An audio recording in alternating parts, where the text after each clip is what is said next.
Hello everyone, it's Lolly. We are back together today. Thank you for joining me again. We are continuing our work on this delightful record album journal, which is also our December daily for 2021. So we are picking up where we left off. Make sure you look at the links under this video. Click to expand and you will, under the information under the video, you will see the entire series and supply lists.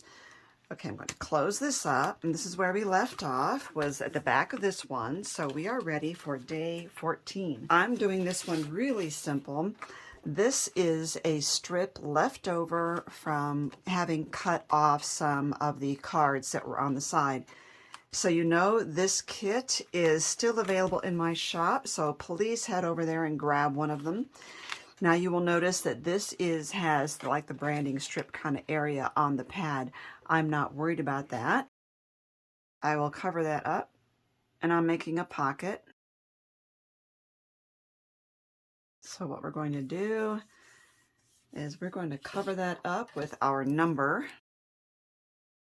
And I'm going to add this ho ho ho. Now, I don't want to glue this to this because it's actually just part of the pocket, right? I don't want to glue this to that. So what I want to do is glue just from here and down and around. In order to do that without making a mistake, one thing I can do is come over here and just kind of think about where to glue it, right there and right there.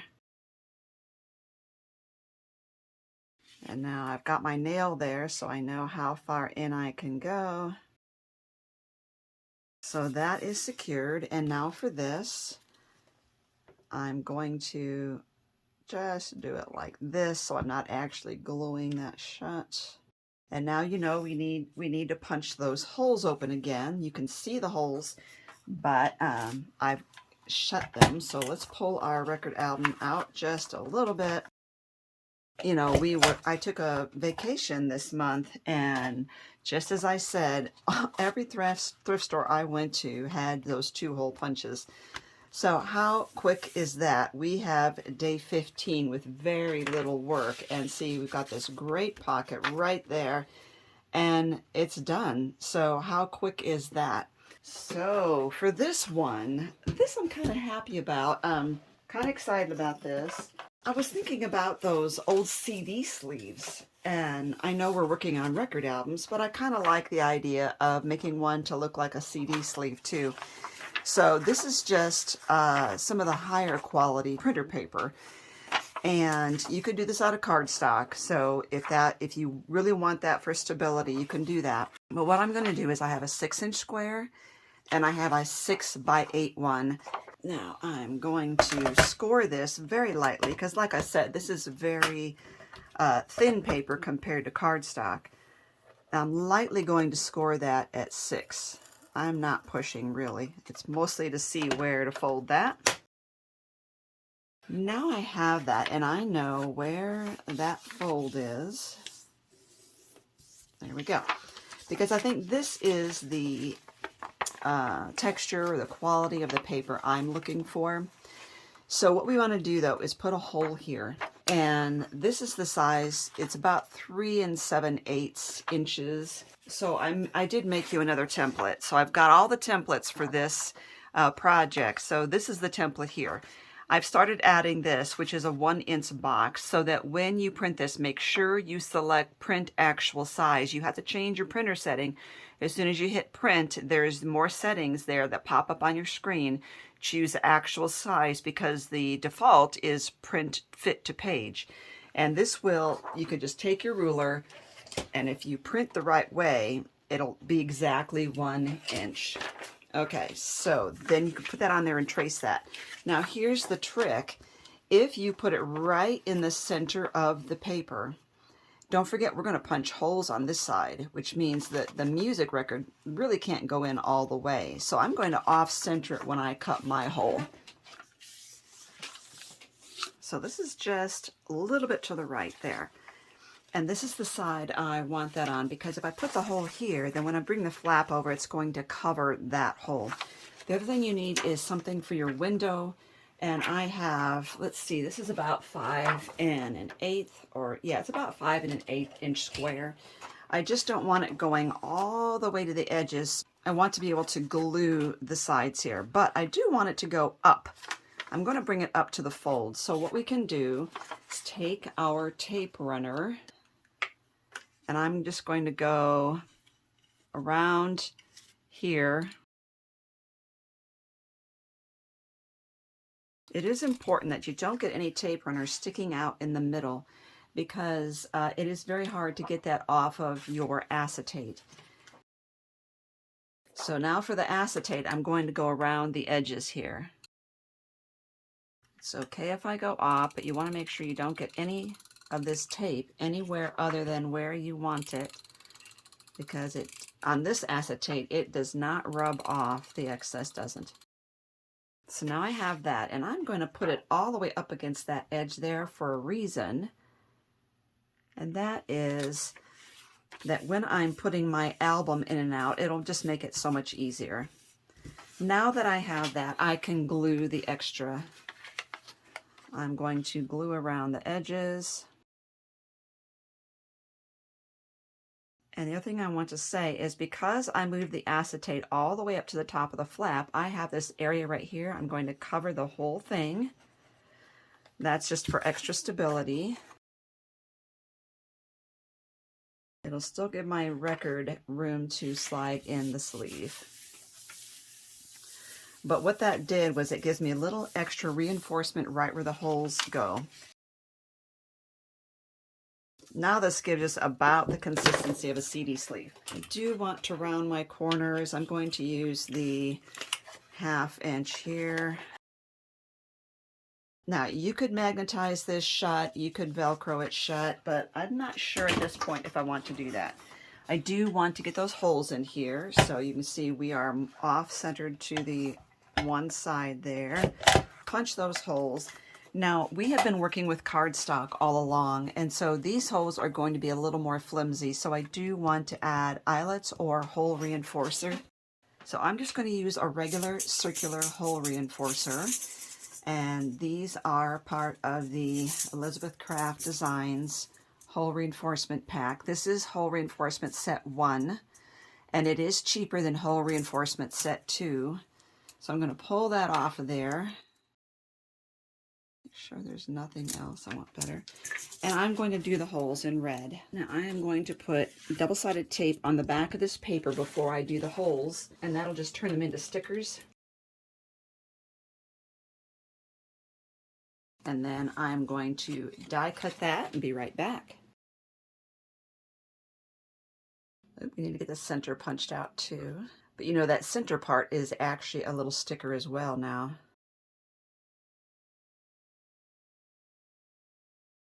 And I can probably use these for the back as well. So that gives us a nice, stable, you know, hole reinforced. So what I also want to do is I still have the dies, and these are the holly dies. I think I only have one set of this left.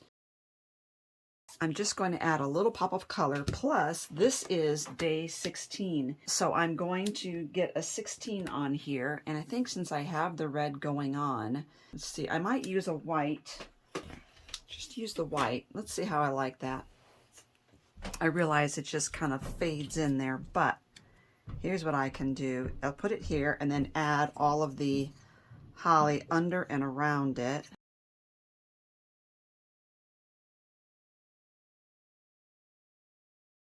There we go, just like that. See, that little pop of color makes this so perfect. And these used to come with these loops, and they don't anymore. It was just a special in the beginning. So now when you purchase from me, I will provide you with one as my thank you gift. Isn't that pretty? But of course we need a record to go in this sleeve, and we need to decorate the back. I don't always use decorative paper for the center, but I want to this time. So let's use something pretty, because this is going to be showing through the window. Now, I do like this black and white, so that might be a good option for me. The template for this and this record label are in the downloads. You will actually notice that my record labels are not consistent. I have a circle cutter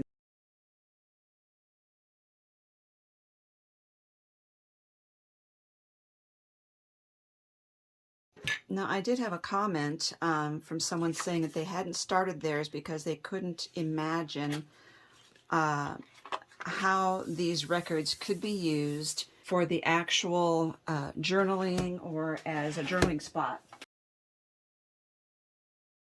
I had mentioned that you could actually write on these. Use a white gel pen, and you could write all over the back for your journaling for the day. So if this is day 16, you could write everything that happened, or you could just glue a journaling card right on there. So these are also part of the download, is these journaling cards. So once you get your day written, or you could use a smaller journaling card or a little photo and glue that right onto the back of this record. See, like this. You wouldn't even see it from the front. Now, you see there's a hole here, but you don't have to put a hole in there. I showed you also can use a regular hole punch, just cut out a little black dot and glue that right there, and it looks like there's a hole, and then you won't see this through it. So the white gel pens, I have several. My favorite is the Signo Uniball, and they work better on these than anything else I've seen. So we have this, and so this is what that's going to look like. Now, the reason that I put the acetate all the way to the top is it just makes it easier for me to slide the record in. And see, isn't that adorable how that looks? Now, one thing I think that might really bring this together is to add some of the holly to the actual record label.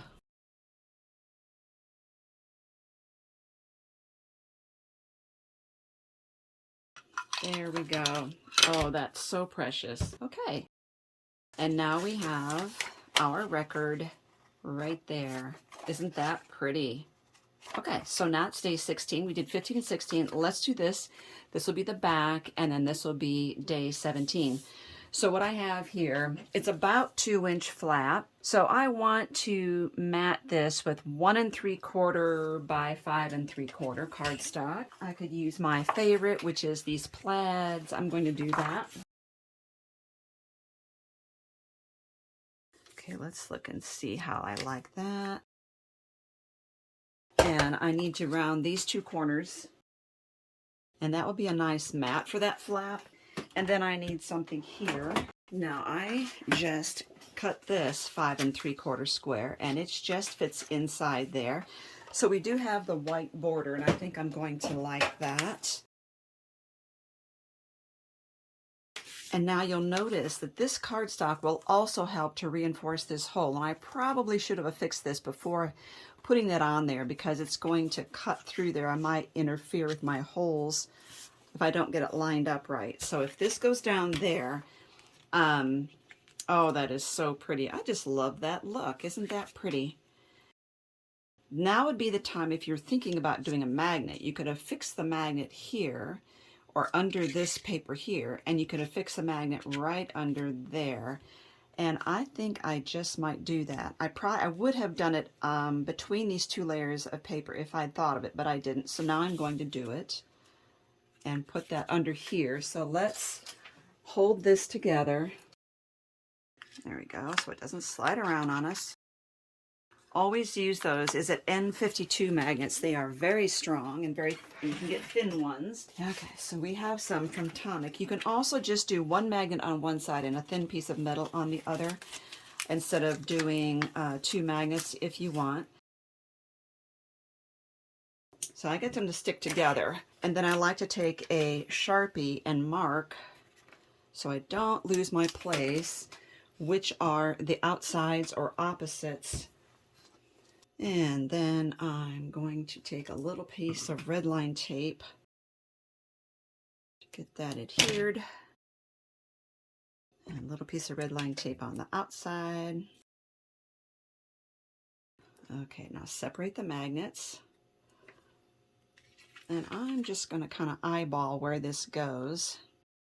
Okay, so I'm just going to I'll put this on my mat and I can see where the middle is. Here we go. And a little more tape on top. There we go. And we need something to cover this up.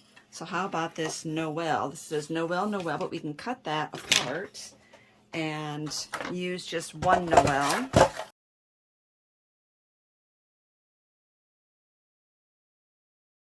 I'm not gluing where the red line tape is, I'm gluing where the paper is.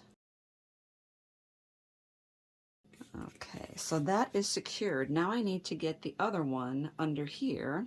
So it's going to go this way. I need another piece of red line tape. Here's one thing I can do. I just had a thought. I'm actually going to adhere or affix this to that. Aha, there's a method to my madness. Now you see that? Now I can see really see where that goes.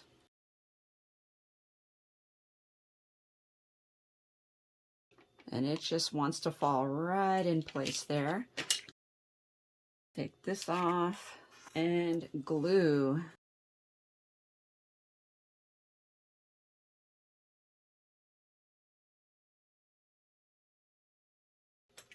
And the magnet works. I love that sound. Okay, so now we have this beautiful album. Oh, I just love it. I think it's so pretty. You know, I just love this look so much that I hate to mess with it. But I want to at least get a snowflake on there. And the day, since this is 16, we want 17 here. I'm going to get a round one. This is a 1-inch circle punch, but you don't have to use that. And this die is, I'm using one of these set of 2 by Tim Holtz Sizzix, and I got that from my local scrapbook store. I accidentally tore this, but that's okay because I am hanging this off the bottom and putting the 17 right there.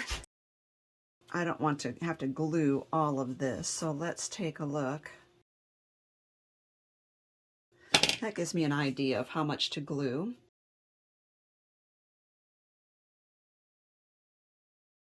Oh, that really does perk that up. I really like it a lot without it, but I like it with it as well. So now let's see if I can get those holes repunched without damaging my hole reinforcers. I really should have punched the other side first and then reinforced this. Not bad. Okay. Now let's put the record back in there. Oh, that is so lovely. And see, that hole went right through the snowflake. Looks lovely. You could also put your number up here somewhere, but I kind of like it on that snowflake right there. And there we have day 17. So we could, for 16 and 17, put our items in here, our photos, whatever, behind the record. We could put things here. So I just think it's going to be really fun either way. So that gives us 3 more days, and we will stop the video now and come together to work on the next days. And thank you for watching. Again, all those links you need are going to be under this video, including the new download for this hole right there. Let's put this in our album and show how pretty this is. And if you like shakers, come visit and look at the other ones in this series to see all the shakers that I have in here. Thank you everyone for watching and coming along on this journey. This is going to be a super, super year.